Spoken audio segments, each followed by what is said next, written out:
Welcome to another episode of What Did the Patient Say with Doctors Dana and Lauren Brindisi, sisters and owners of Carolina Functional Neurology Center. We are providing you answers to frequently asked questions and bringing you inside information from real conversations we have with patients on a daily basis. Our goal is to spread the truth on health and healing because we believe everyone deserves to know the answers. Hi, everyone. Welcome back to another episode of What Did the Patient Say? I'm Dr. Lauren Brindisi with Carolina Functional Neurology Center. And today we have a very special guest, Haley Diaz. She wears a lot of hats. She is a PA. She is a patient of ours. She runs her own business called the Humorous Med online, where she helps raise awareness for chronic illness. And she also has collaborated with us to help us with all of our merchandise, which we sell in our offices and online through her website. And all of the proceeds for that go to our scholarship fund, where we're raising money to actually help patients get care at our facilities. So, Haley, thank you so much for being on. I'd love to start and just introduce yourself and tell the audience a little bit about you. Thank you for having me on, Dr. B. So my name is Haley Diaz. I'm a new grad PA. I just graduated in 2022. I started the Humorous Med while I was in PA school shortly after I was diagnosed with POTS, postural orthostatic tachycardia syndrome, which I'm sure a lot of you have heard about.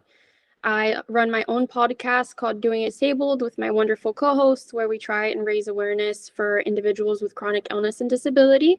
And I'm also very fortunate to be a patient at CFNC, and I've been there twice already for 2-week-long intensives. That's great. So can you tell us, one, how did you find us?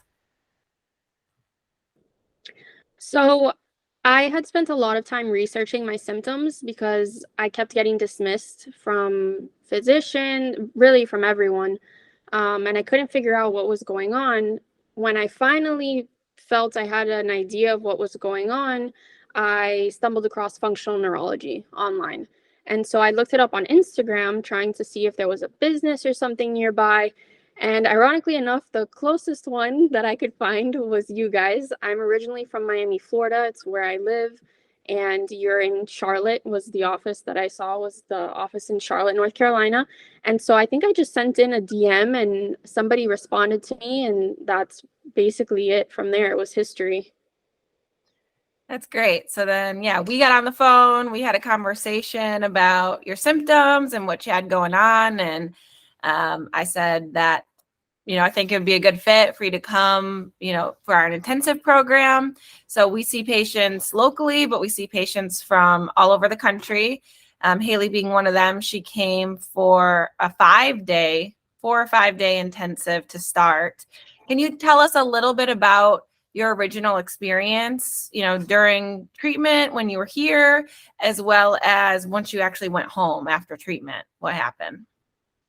So I'd first like to start off by saying that I had found other programs and things online, but the biggest thing for me was the fact that I was actually able to speak to you. I was able to speak to the provider that was going to be treating me, which isn't something that I was able to do prior. Once I got there, I didn't know exactly what to expect, but I saw that I was going through diagnostic testing essentially so that you can tailor the program to me. And that made me feel really reassured and really comfortable. To this day, I always tell people, like, you're the only person that I trust with my brain, because it's such a fragile thing.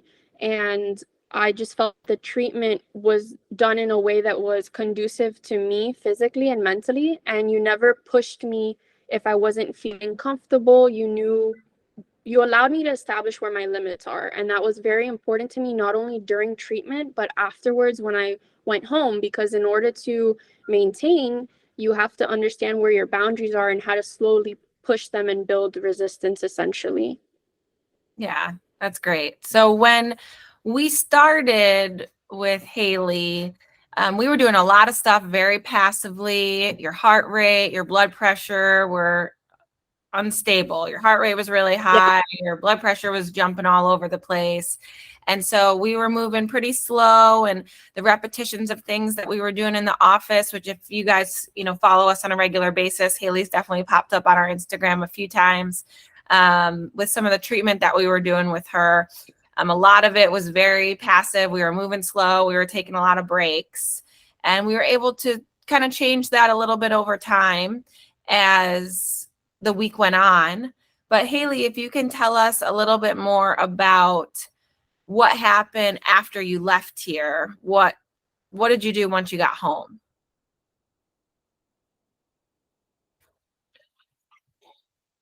Okay. Are you here? Yeah, I'm here. Oh, we lost her for a second. I just finished asking you a question, and I didn't realize that you were gone. Sorry. So we did a lot of passive treatment during the week, and we kind of ramped that up as the week went on. But I think the big question that we get a lot is what happens after that time. So people pack all their stuff up, they come here, they do some intensive treatment, but what does that look like next for them? So if you can just tell us a little bit about your experience and what happened for you once you got home.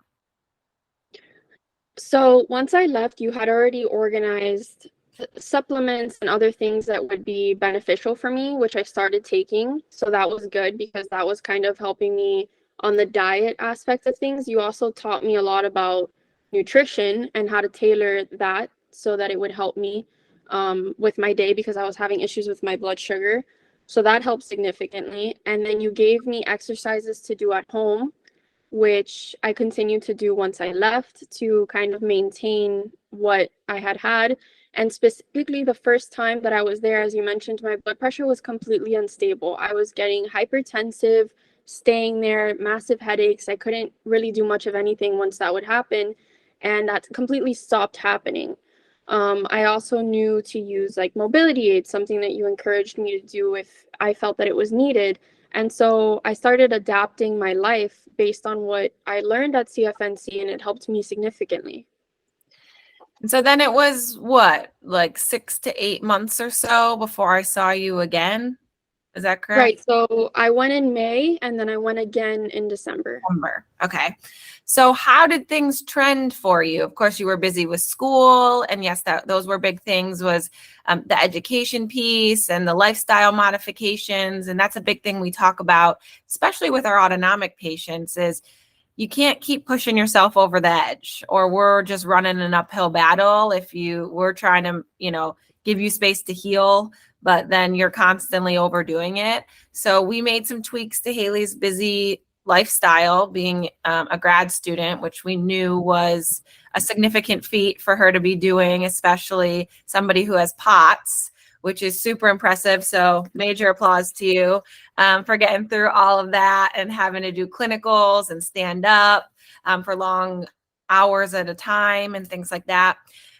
So even with the uphill battle that we sort of had to face for you because of grad school, how did your symptoms start to change over time? I know we also had you working with an athletic trainer. Yeah. Correct? Yeah. So that was during your physical activity. Yeah, that was a big component for me. Was I was in personal training. So I had modified my exercises to be sitting and laying down, and then I was able to build resistance. But by doing that, I wasn't ruining the progress that I had made by pushing myself too much or overexerting myself too much. Yeah, and those are big things that we talk about with people, because a lot of people are taught, they get diagnosed with dysautonomia, and then they get the generic wear compression socks, drink more water, take salt, and exercise. But exercise is, they don't tell you how to exercise. Yeah. It's not just to go outside and go run. You shouldn't. Yeah. So a lot of people come and they're like, well, I'm trying to do squats and I'm trying to do the stair climber. And I'm like, no, don't start there. So we were able to help you and coordinate with your personal trainer some of the ways to get in the physical exercise and specific modification ways that were tailored for your autonomic system. Yes. Yeah. And then, so tell us a little bit about what happened from there over the, coming months as you started to get into a new routine after you left here, how did your symptoms start to change? The biggest thing for me, which was such a life changer, was getting my blood pressure under control. Since I left the first time, I haven't had issues with my blood pressure, which is it's such a huge deal for me because right after I left in May, I was a couple weeks out from clinical rotations. So I had to go through a surgery rotation, an emergency medicine rotation, OBGYN, where there's times where you're standing for a while, and compression socks and salt was not going to cut it for me. So all of the progress that I had made at CFNC from May moving forward, and then again when I went in December, allowed me, I wholeheartedly believe that is what allowed me to get through clinical year. I don't think I would have been able to otherwise. That's so exciting. And so I remember it was, several months, maybe 4 or 5 months or so, and you sent me a video of your heart rate, which Haley was having a lot of tachycardia. Her resting heart rate, even lying down sometimes, was in the hundreds when I first saw you. So we were excited if we even got your heart rate that week down, 90, maybe a sneak of like an 85 or something like that. So I recall you sending me a video saying you had been in clinicals all day and you put a pulse ox on, your heart rate was like 70.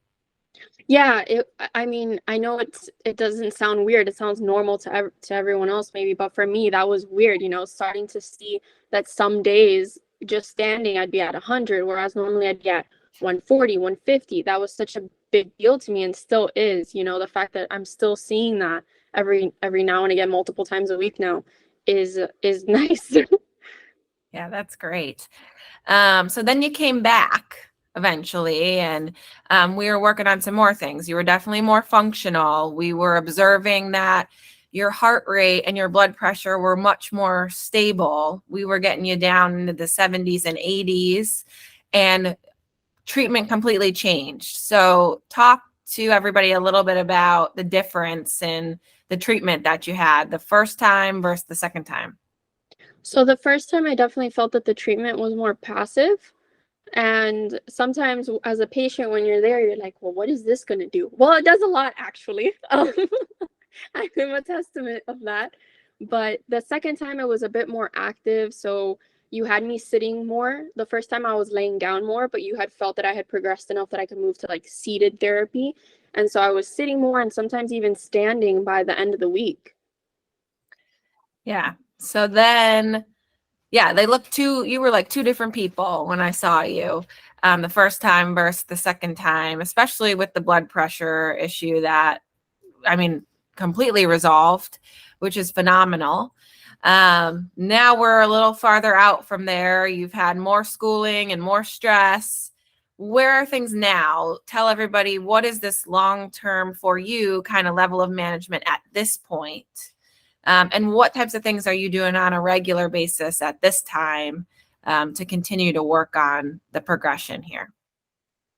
So when it comes to maintenance for me, it's really 1 or 2 calls with you during the year to see where I'm at, or if I have a problem come up, then I reach out to you. Other than that, I go to my PCP once a year, and I go to see the cardiologist just to make sure that I don't have any dilation or any hypertrophic changes to my heart because of the tachycardia. But the tachycardia hasn't been significant enough lately where, I'm super concerned about that as I used to be. And honestly, that's my maintenance. And then I do my DOTS, which is one of the therapies that you showed me when I can. And I have been able to maintain my blood sugar, which was something that I was struggling a lot. I was having a lot of fluctuations and dipping and these panic attacks that I felt, and it was because of my sugar. So my diet's a lot more stable and controlled in that sense. My energy levels are better. Overall, significant improvement with my fatigue. That's great. If you had to put a percent in terms of your overall improvement from when you started treatment to now, and of course that's variable when we add the layers of stress and your exams and all of those things, but even with all of that and your ability to get through, where would you say you are now? I feel like I'm 70% better from where I started. And for me, that's a significant improvement. That's significant. I didn't know if you were going to say that much. My hope for Haley, guys, was like, let's just get her through school. We know that it's going to be a rocky road with the level of stress and the time and the lack of sleep. So I am super, super impressed that you're even saying 70%. And that's a question we ask a lot of people. I usually ask them at their re-exam. And it's so fun to see what people say about that. And, you know, often we do see things like 50% plus for a lot of people. And there's still a level of management. I'm sure, you know, you still have ups and downs and things like that. But that is some significant progress, which is I'm super excited to hear for you. So tell us, we'll shift gears a little bit. Tell us a little bit about the Humorous Med and how that got started and what you're doing with that. So going back to 2020, at the end of 2020, I was officially diagnosed with POTS after my autonomic testing. And I had just started PA school, and all my classmates were like going out and doing things together. And I honestly, at that point in time, I hadn't had treatment yet. I couldn't really do those things. I couldn't partake. And even when I did try, I'd end up having to leave because my blood pressure would be out of control. Um, so that felt really isolating, and I was struggling with my mental health. So I thought, well, what can I do, right? So I figured I can be creative. I can do something to raise awareness. I can educate people because that's something that I can do. And that's when I started the Humorous Med, was to raise, awareness for dysautonomia, other topics and health disparities in healthcare that I'm passionate about, and then donate and give back to organizations that support my causes and my mission. And that's when everything started. That's so honorable and noble of you to do that on top of not feeling well, on top of starting school, is you're spending your extra little bit of free time trying to help other people that are out there that are struggling. And that's such a key. And I feel like that's a big part of where we really connected with you, obviously not just as a patient, but as you were here over the week and we started talking about these things. Our passion a lot lies there too, my sister and I, on top of what we're doing in our offices. You know, we just see so many people who are just frustrated and tired and let down, that they've been shuffled around from doctor to doctor with little to no answers. And that's kind of why we started what we've been doing online. Is just a big part of it is to raise awareness. I mean, let people know that we're here to help, but whether you come as our patient or not, there's information that people just deserve to know, and it starts with the awareness. So we're so thankful for you and the Humorous Med and everything you're doing to help people out there. And I think that's a big part of where we came in with a collaboration, because the collaboration now is the Humorous Med and our CFNC merchandise. Haley does some awesome merchandise and things on her own with the Humorous Med. And she so kindly offered to help us. And we make sweatshirts and stickers and pins, and they're online. And we have all of the proceeds go towards our scholarship fund. So the more money that we collect, we will be eventually putting together a program where people can actually submit information. We haven't set all those parameters yet, but Haley will be our third-party representative that does help us with this. We want to collect enough money to be able to provide probably an intensive week for somebody. So we're really just getting the wheels off the ground and getting the awareness about the scholarship program. So Haley, I know you keep cutting out a little bit, so I've just been talking. We do want to say thank you so much for everything that you have done to help us with that.